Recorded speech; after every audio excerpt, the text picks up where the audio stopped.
झाकोळला जरी हा चंद्र चांदणीचा, ग्रहणास नाव देऊन तो थांबणार का रे.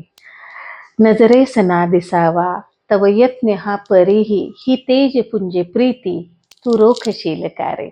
नमस्कार, मी डॉक्टर स्नेहांजली. समज की गैरसमज या सदरामध्ये आपलं स्वागत आहे. विषय तर कळलाच असेल, तो म्हणजे काय, ग्रहण.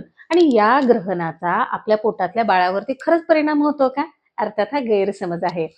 खरं तर अंतरिक्षामध्ये हे कित्येक प्रकाश वर्ष दूर असणारे चंद्र, सूर्य, तारे आणि कित्येक ग्रह आपल्यापासून फार दूर आहेत.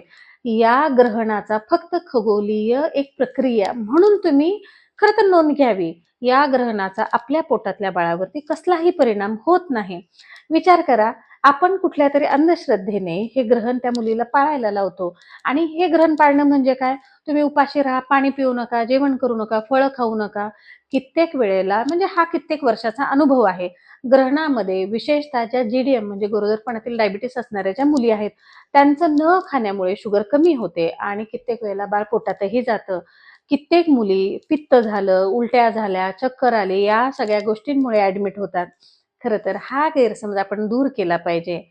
पाळणं काय गरजेचं आहे, तर तिला आनंदी ठेवणं, तिला आहार व्यवस्थित देणं, वेळोवेळी तिची विचारपूस करणं. बघा, आपण हा गैरसमज दूर करू शकतोय का?